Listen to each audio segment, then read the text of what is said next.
Good morning, all. A few words about what I'm going to be doing this morning. In keeping with our theme of generosity, the music I'm doing is all from the Age of Patronage, and these are all works which were dedicated to particular people. The composer, John Dowland, was a very well-known lute player, composer, and singer in the Elizabethan era. And these are three works which he dedicated to various patrons who helped contribute toward him. The offering piece, Captain Diggory Piper's Galliard. Galliard is a joyful sort of piece. This one isn't, because Captain Piper is about to be hung for piracy. And his family commissioned Dr. Dowland to write this. A bit about the guitar that I'm playing. This being Black History Month, this particular instrument was made by an African-American builder in Virginia, and it's made almost exclusively of African woods. So a nice little unintended tie-in.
Stewardship.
serve as president of the Board of Trustees for our congregation. As we begin, I ask that you place your electronic devices in worship mode. I think I remember to do that. Thank you. I invite you to enjoy the chapel in the back of the sanctuary and to know the joys and concerns in the book there. Please feel free to share a joy or concern there. Children are always welcome in this sanctuary at all times during the service. If you'd like to have us take care of your little ones during the service, we have a nursery downstairs. And we also broadcast the service on closed-circuit TV, which is located in the social hall near the nursery, if you need to stay downstairs, close to the nursery. After the service, everyone is invited downstairs. Today we have a really great one. It's our first Sunday potluck. And last time I was down there was lots of yummy food. So please come down and share with the camaraderie and the yummy food that's down there waiting for everyone. Finally, please note the announcements in your order of service, which includes many ways to participate in the life of this vibrant community.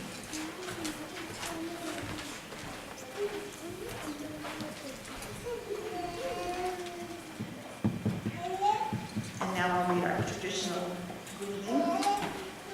In the words of Rumi, come, come, whoever you are. Whether you come with laughter in your heart or tears, you are welcome here. No matter where you've been, no matter where you're going, you are welcome here. No matter what body brought you in the door, no matter who you love, you are welcome here. Whether you believe in God all of the time, or some of the time, or none of the time, you are welcome here. If you come here with an open mind, a loving heart, and willing hands, you are welcome here at South Valley Unitarian Universalist Society.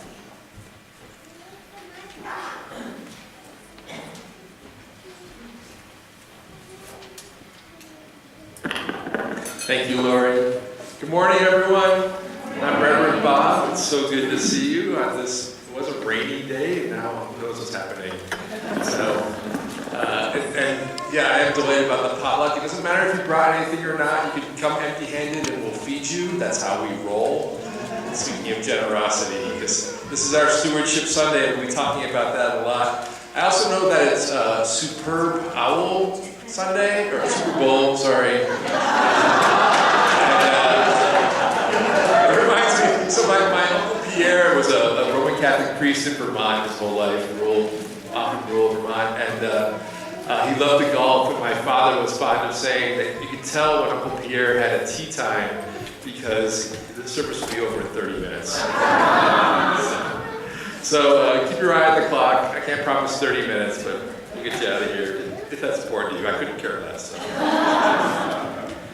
What I do want to say, today we're talking about giving and receiving, and if you're a visitor, I hope that you can find some meaning and use in the words as we consider the ways that we give and receive in many areas of our life, not just about giving and receiving specifically from this church. So I want to open with these words from Reverend Leslie Takahashi, who serves Mount Diablo UU Church out in California. She's also a professor at the Bill Lombard Theological School. Reverend Leslie says, "To worship means to consider that which has worth. Today we consider, with gratitude, the many gifts of this community. The opportunity to be affirmed in who we are and to offer that affirmation to others. The chance to stand up together to help remake the world in the ideal of justice. The freedom to choose one's path to truth and to learn from the travelogues of others. The space to expand one's own spirit and to reconnect after busy or humdrum weeks with the sustaining truths of one's life. Regular reminders that we must see our world through the lens of love. And this aspiration to consider all life as precious, for if all of it is made of stardust, how can it not be wondrous? So this morning, let's welcome all of these gifts with gratitude, for they have been paid for with many currencies. The blood of martyrs who died so we can be free in our religion. The sweat of those who persisted in justice's name against hostility and adversity. The tears of those who struggled to build better lives for those in this life. The questions of our children as they understand the world anew and offer their understanding to us as a new lens. The laughter and joy of those giddy with the embrace of community. The dollars and cents of those who gave what they could and then stretched a little more. The infinite small acts of service that make the parts greater than the whole, done by those who knew themselves in sympathy with our purposes. So today, we consider with gratitude and humility what it means to pay forward what has been paid forward to us. And now, with all of this, let us enter into worship with gladness in our hearts. I invite you to rise and bow your spirit for hymn number 1064.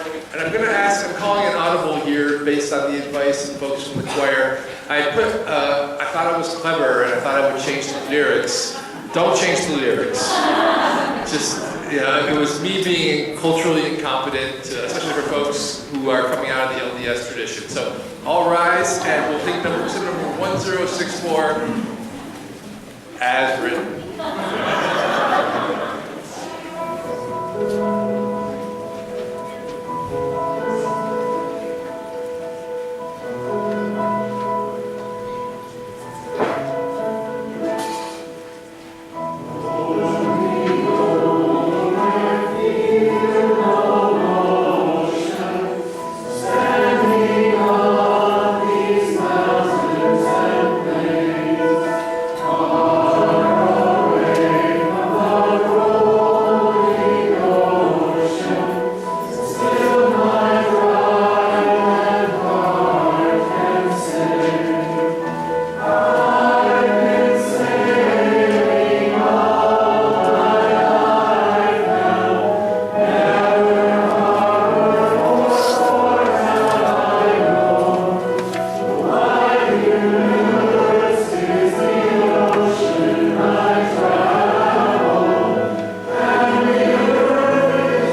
Thanks for being standing. For the chalice lighting, I've invited Tessa Wilcox to light our chalice.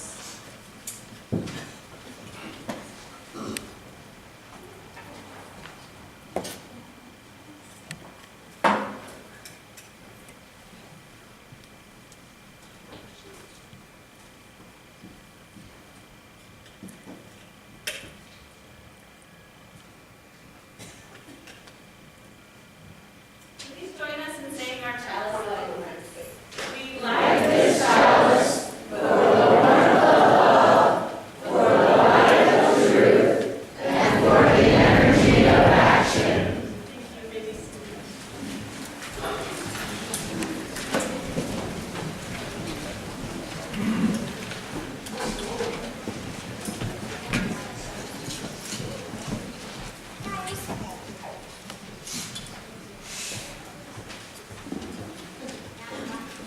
Hi again.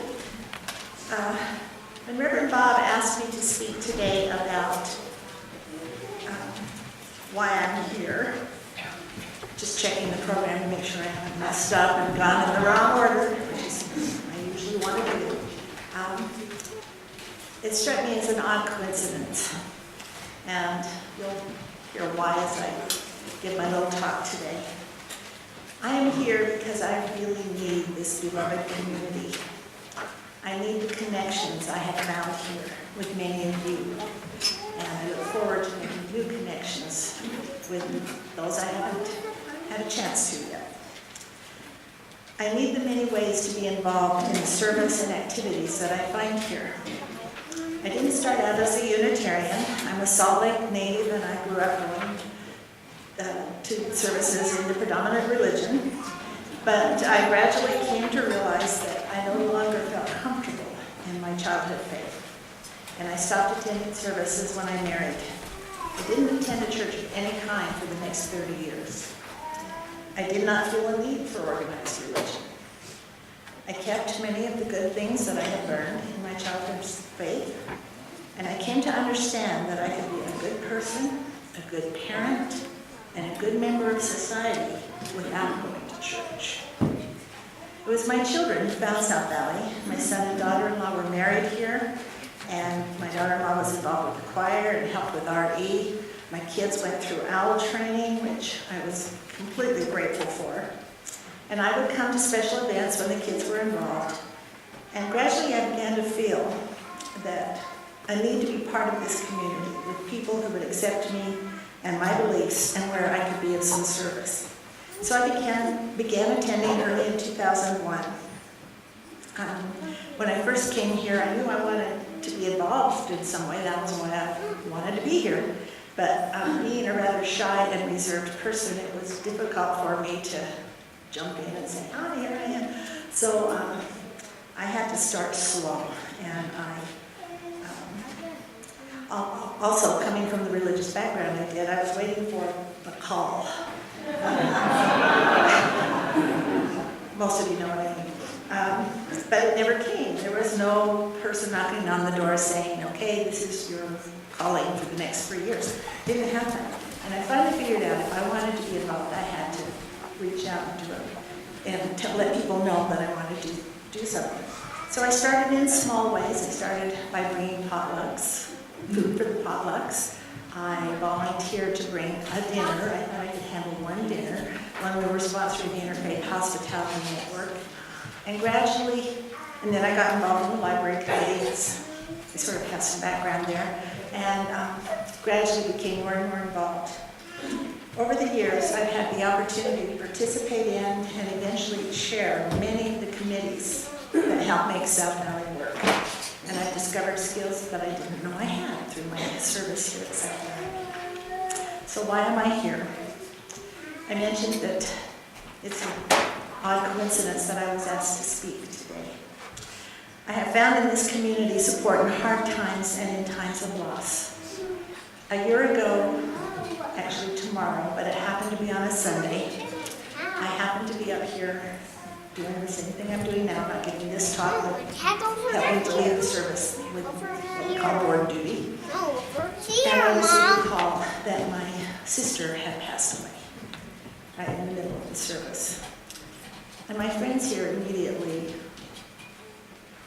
helped me realize it's fine, we'll take care of everything. They got Phil and helped us out the door. And they were here when I needed them. And I have thought in the years since then how lonely my family and I would have been if we didn't have the support of this community at that time. It's funny because I think of the prayer shawl ministry that I'm a member of, and the listening ear that they offered me when I would complain about being the caregiver for my sister and brother-in-law who were both disabled. And so they were kind and they listened. But they also gave me a little kick in the rear when I needed it to say, hey, it's a privilege that you have. You have the skills needed to take care of these people. And don't forget that. And that was a blessing that I needed to hear. And because of this support here, my friends, and support from the minister, I was able to have a beautiful service for each of them when they passed away. And those are wonderful, touching memories for me. I'm here because of the library. I love being part of the library team and working with the technology. I'm here because of the religious education program, being a former teacher. I admire the work that Liz does and everything that happens here with the children. And I'm here because of the OWL program. My children and now my grandchildren are going through the OWL program. And that is such a gift to parents, I think, to have very solid, fact-based sex education for our children, presented in a way that's loving and kind and doesn't make them feel strange. I'm here because of Wellspring Wednesdays, the classes and the opportunities to learn and grow. I'm here because of Reverend Bob and his sermons and how he challenges us to really look inside ourselves. I'm here because I'm a religious seeker and I'm still trying to figure out exactly what it is I believe. And the cool thing is, that's okay here, and it's even encouraged. I'm here because this truly is a beloved community, and when I walk through the doors, I almost always feel happiness and peace. That's why I'm here, that's why I contribute my time and what talents I have, and my financial support to do my little part to help make sure that South Valley is here when another person who needs love and support comes to those doors and they're open for him or her. Thank you.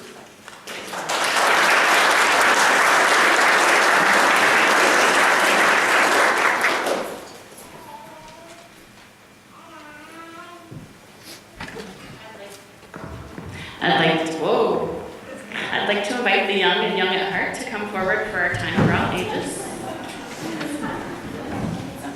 Please sign up.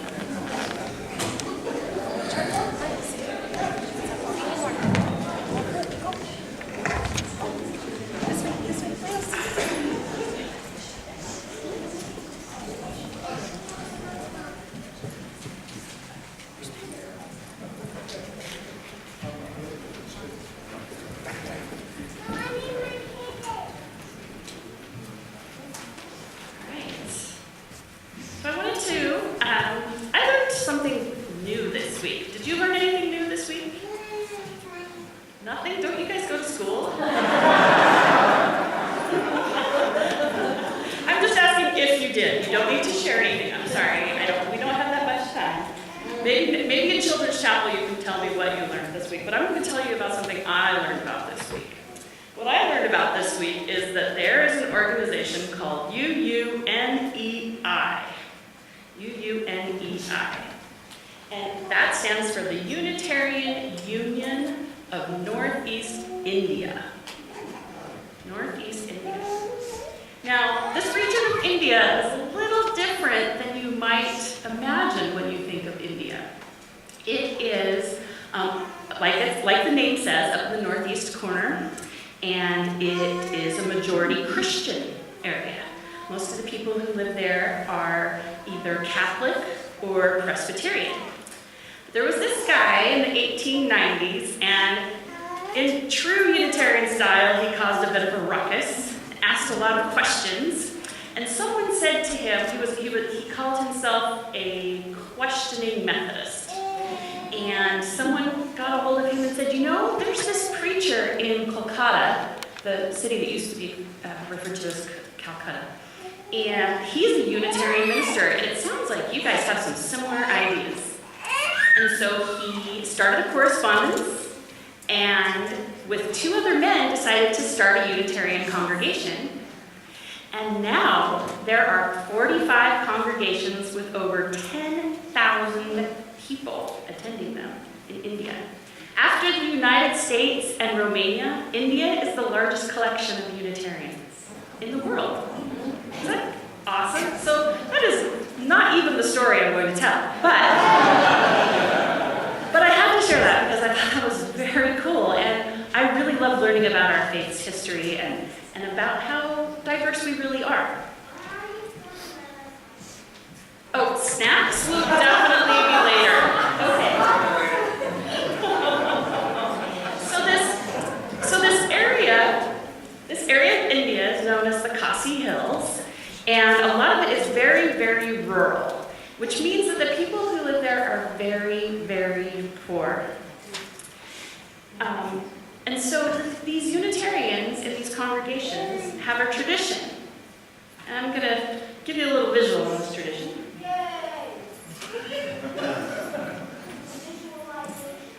Okay, so the people are so poor that I can't even imagine how poor they are. But they have a tradition that each day when they make their big pot of rice for their family, they pull out 1 scoop. 1 scoop before they feed their family. Yeah, that's a visual. So each day, just 1 scoop. And then they put it into a bigger container. It starts to look like this. And then, once a month, the Unitarian Women's Group comes by and picks up everyone's rice.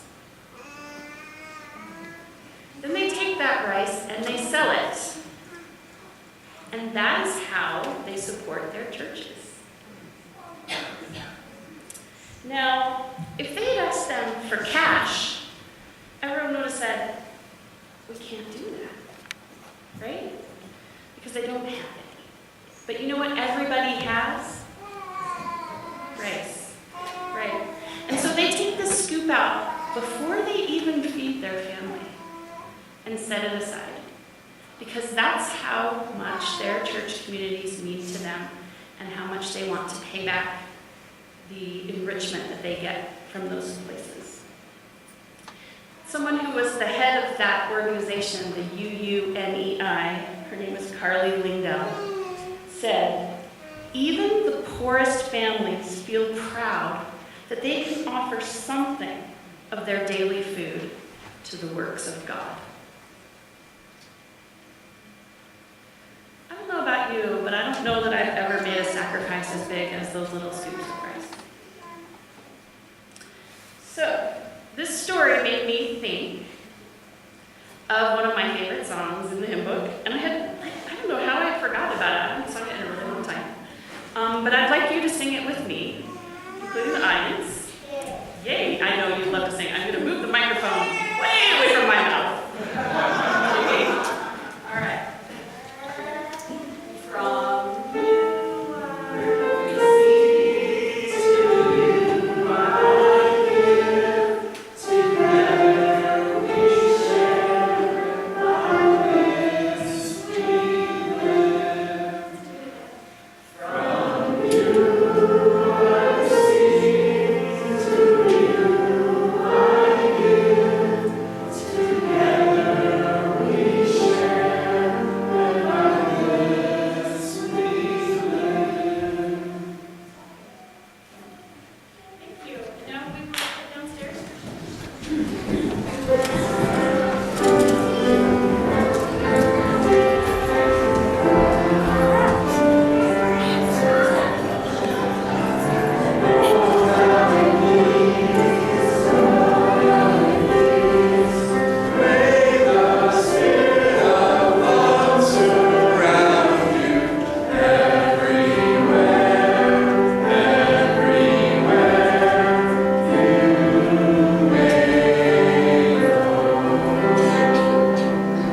Let us now enter into a time of prayer, of reflection, of meditation. The theologian Howard Thurman talks about the centering moment, the time when we set aside distractions and busyness of everyday life and focus on the things that are divine, that are holy to us, however we define holy. We seek the holy now in the temple of our own hearts. We lift up those who are lonely and those who lack for food or housing. May they find security and comfort.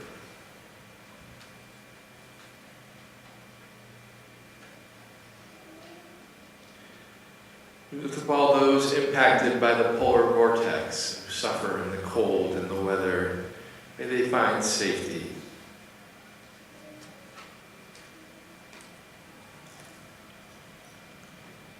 We lift up those who struggle with their health, be it mental or physical, emotional or spiritual. May they find healing. And we lift up the caregivers. May they know that by the work of their hands, they bring love into the world.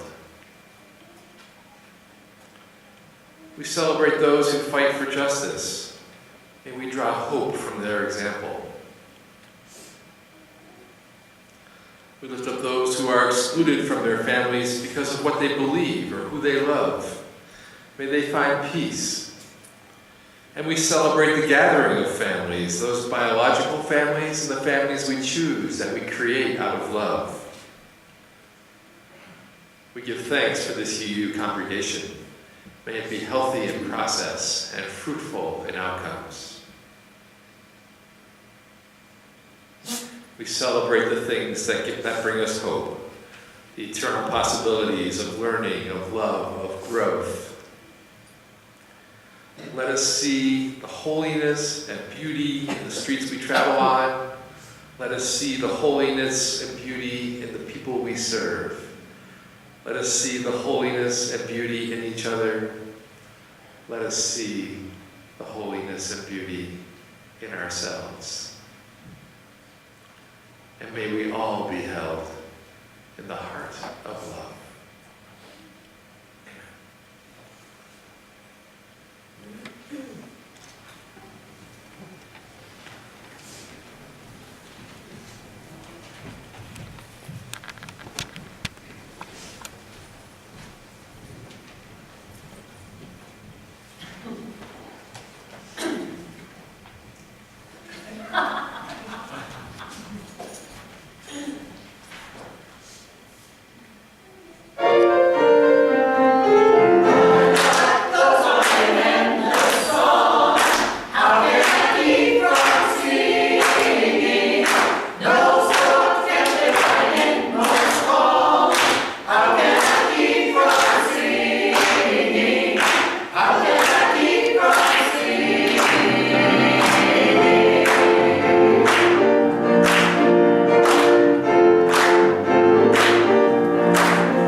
It is our practice here at South Valley to split our worship service offerings with a charitable organization or program that aligns with our values and principles. For January and February, the offering will be split with No Kid Hungry. In America today, 1 in 6 kids faces hunger. Working with local partners across the country, No Kid Hungry is ending childhood hunger by ensuring that kids get the food they need, like healthy breakfast at school and free meals during the summertime. Will you please join me in saying the words printed in our order of service? We are this church. We are its hands, its heart, its voice. Together we share the wealth of this community and sustain it with our gifts.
Blessings on these gifts and these givers. I want to share a reading by Alberto Rios, who is the former poet laureate of Arizona, and it's entitled "When Giving Is All We Have." And there's an epigraph, it's a short poem, but it's got a little epigraph that says, "One river gives its journey to the next. One river gives its journey to the next." This is "When Giving Is All We Have" by Alberto Rios. We give because someone gave to us. We give because nobody gave to us. We give because giving has changed us. We give because giving could have changed us. We have been better for it. We have been wounded by it. Giving has many faces. It is loud and quiet, big though small, diamond and wood nails. Its story is old, the plot worn, and the pages too. But we read this book anyway, over again and again. Giving is, first and every time, hand to hand. Mine to yours, yours to mine. You gave me blue and I gave you yellow. Together, we were simple green. You gave me what you did not have, and I gave you what I had to give. Together, we made something greater from the difference.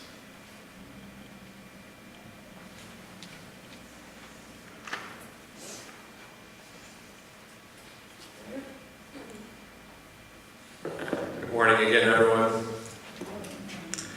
Today, I'm going to ask everyone to support this congregation, to support it with their time and their talent and their treasure.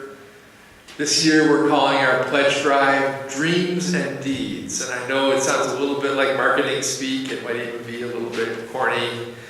But this year of all years, it's time to think seriously about the dreams of this congregation and the deeds that we are called to do to see those dreams become reality. I'm here to remind everyone that Unitarian Universalism is a force for change in the world. Folks who know me know that I'm not a particularly churchy guy, actually.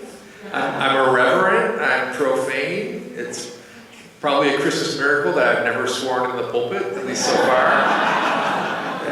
Former jarhead. And I'm not particularly nice. I'm kind, but I'm not nice. And not nice.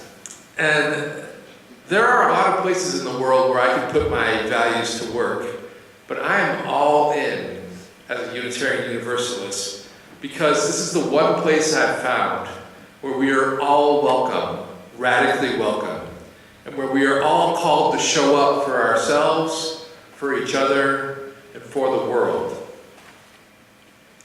I'm reminded of a time when I was a congregant at All Souls in Washington, D.C., and that church has made a deep commitment to supporting the work of the Moral Mondays effort in North Carolina. And at the time, a few years ago in North Carolina, the government there, the state level government, was working very hard to strip away the safety net and to deeply restrict voting rights. And one weekend, there was a huge rally down in Raleigh, and All Souls sent 200 people to march. So we were all lined up to march, and it was so cold that day, oh man. And we were waiting for the march to begin because it was so much bigger than they expected. And we were freezing, and someone began to sing. And we all joined in as a congregation. And we sang for an hour. We were standing there in our yellow Side with Love t-shirts pulled over our enormous puffy coats. And we were singing Spirit of Life, and We Shall Not Be Moved, and How Can I Keep From Singing? And I looked around as we waited in the cold and we sang.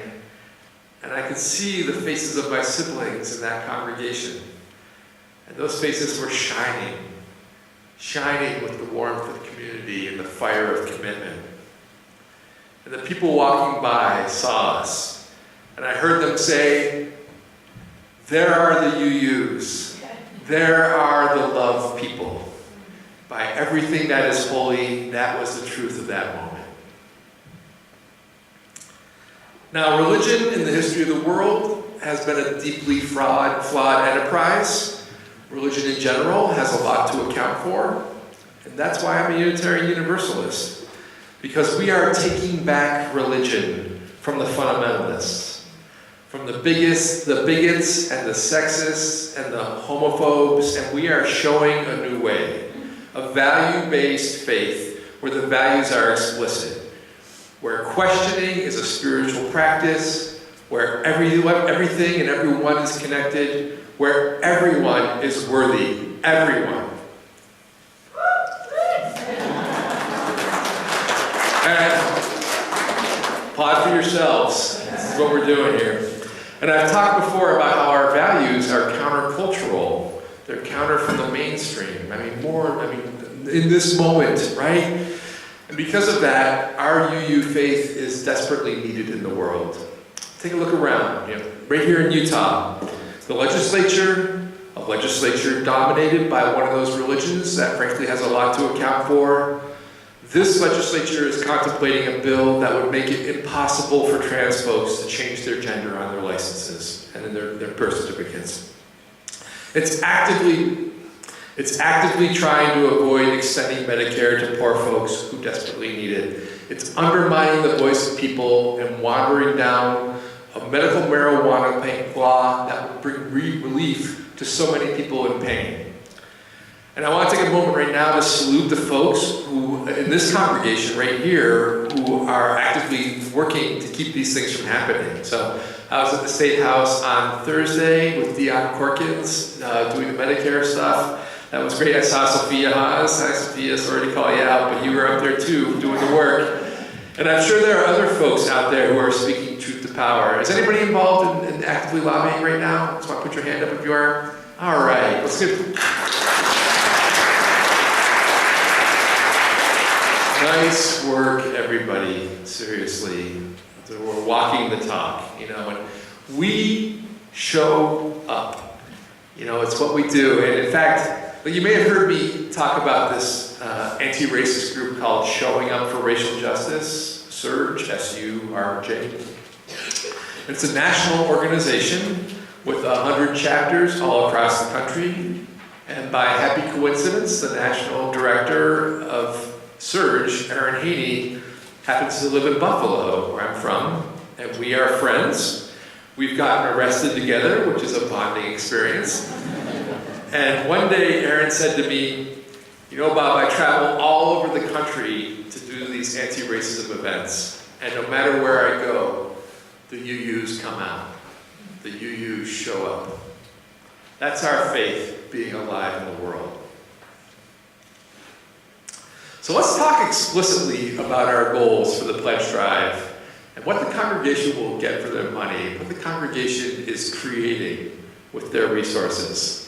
So the goal for our stewardship campaign is $192,000. Last year we raised $164,000. So we need to raise $28,000 more this year. So why so much? Why so much more? Well, first, that $164,000 that we raised last year was not actually enough to cover the budget. So that even if we went with the exact same budget as last year, we'd still need to raise more.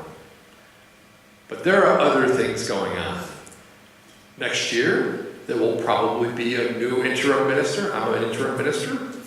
As you may have read about in this month's Beacon email, I'm in search this year for settled ministry, that is a long-term position at a church. So the new interim minister needs to be compensated for their relocation. That's $5,000. It's expensive to move. Plus an additional $1,500 or so for their training. And then there's the matter of South Valley's search for a settled minister, for a new long-term minister. That search will kick into high gear next year. We're in the process of doing these house meetings, and we're collecting nominations for the ministerial search committee. So if you haven't done a house meeting yet, you can sign up downstairs. And I went to one last night, the Wilcoxes. Is Aaron still up here? And it was just lovely. And it's great to sit around with folks and informally talk about why this place is important to you. But anyways, the church has got to go into search, and it's an expensive thing. It costs money. The church needs to pay for travel expenses for ministers coming out for interviews, plus materials for outreach and planning and lots of other stuff. All in all, that's about a $10,000 expense. But you want the best possible minister you can get, so it's worth the effort.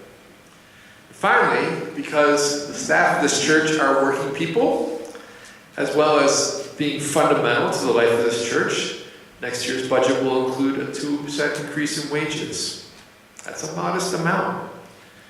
And part of the way that this congregation lives into its values is by paying fair wages to its employees. Our administrator, Cindy Martin, and facilities person, James Carlson, they are top-notch. You'll have a new DRE, acting DRE next year. All those folks, you want to pay them well and keep them on board. It's a justice issue. So we are asking folks to stretch this year and work towards giving 5% of their income to the future of the church. I know that's a lot. But next year, of all years, is a year that will set the future course for South Valley. Next year is the year that we all need to be investing in. That's the what of the giving, what you're going to give for. But what about the why? What is the why for each of us personally? I'd like everyone here to think about a time that they felt great about giving. Think about a time you gave something and you felt really good about it. It might have been giving to South Valley, or it might have been giving to a different charity, or even to an individual. What made it feel great for you? We folks, we give for a lot of different reasons. We give because we're grateful. Perhaps we're grateful for someone or some people or something at South Valley that made a difference for us when we really need it.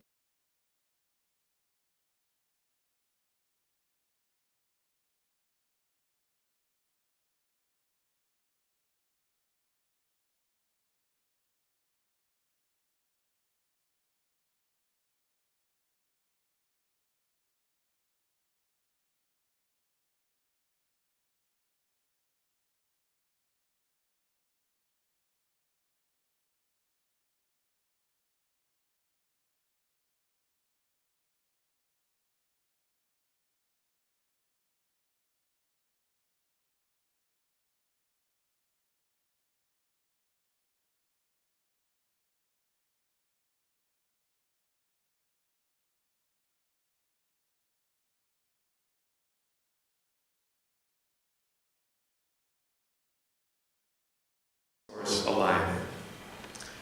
We each have our personal integrity, the things that define our sense of what is decent and right. And we have resources.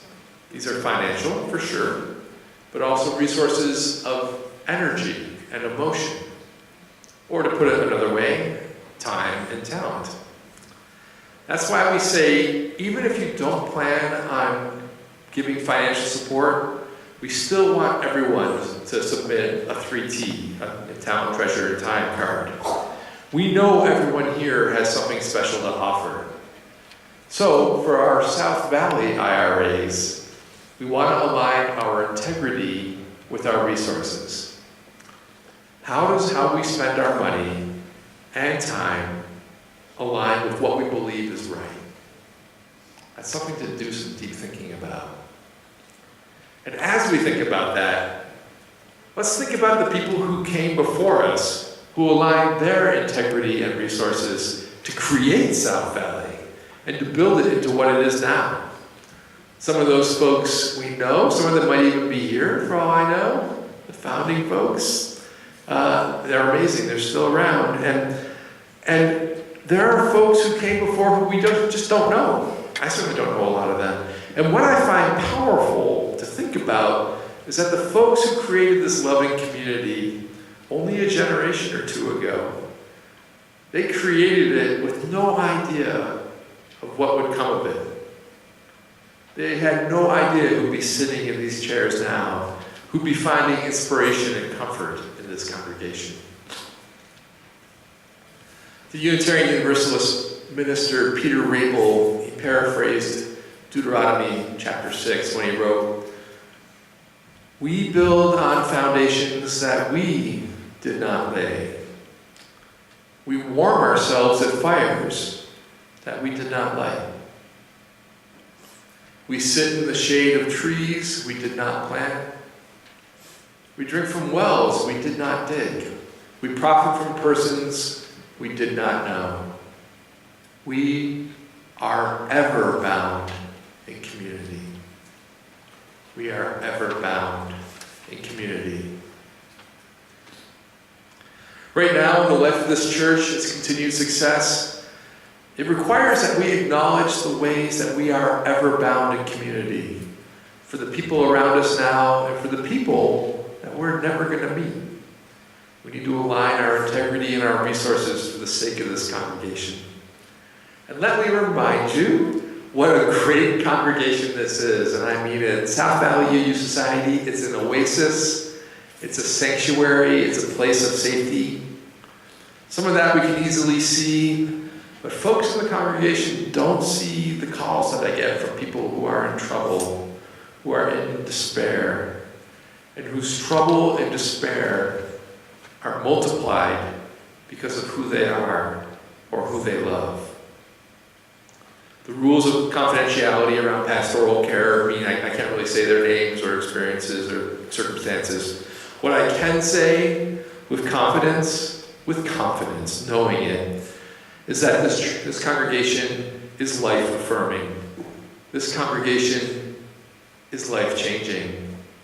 This congregation, I mean it, is life-saving. And think of the things that we can see. This congregation has a momentum and purpose that transcends whoever is in the pulpit. So this is conventional wisdom that when an interim minister takes over, attendance at Sunday worship goes down. Well, we just actually did the numbers for our re-registration with the UUA. Here in South Valley, attendance at Sunday worship has gone up since last year. So now, the number of people sitting in Sunday worship, that is not the measure of a church. It's a thing, but it's not the measure of the church. And let me be clear, I don't think this uptick in attendance is because of me, much as I'd love to think so. So, what I think is that this congregation has momentum. This congregation is a group of people who are dedicated to each other. In small ways and in huge ways, I see people making it their purpose to make this place happen. To affirm lives, to change lives, to save lives. Think of all the programs here, the incredible Our Whole Lives sex ed that ripples out beyond the walls of our sanctuary. Think of the volunteers showing up at the VOA shelter. Think of the children growing up in our religious exploration program and the incredible values they're going to bring out into the world as adults. Think of the religious transition group that offers fellowship to people making the painful and courageous journey out of religions that don't work for them anymore. Think of the organizations that we share the plate with. Think of the worship services that we co-create that help us to think and feel and love more deeply. Think of all the ways, too many to list, that this congregation is life-affirming, life-changing, and life-saving. We do things here that are urgently needed. In this pledge drive, we can prepare this congregation for a great search process for a new minister and a bright future. In this pledge drive, we can amplify the ways that Unitarian Universalism is a force for good in the world. In this pledge drive, we can align our integrity and our resources. I know we can do it, but we must give. May it be so. Amen. Blessed be.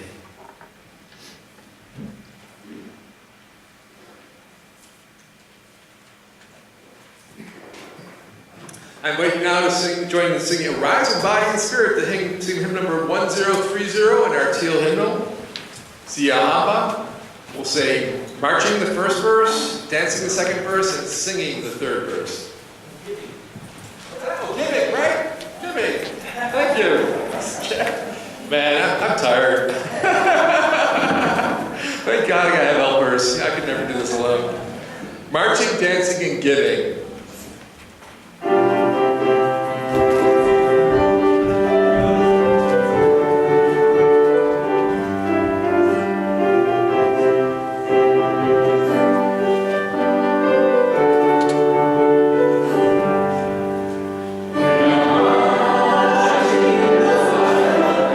are marching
We extinguish this chalice, but not the warmth of community, the light of truth, or the energy of action. These we hold in our hearts until we meet again.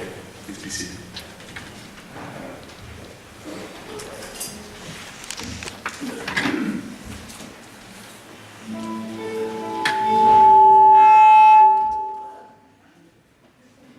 One more time.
As we go forth this morning, let us remember the ways that the work of our lives is life-changing, life-affirming, and life-saving.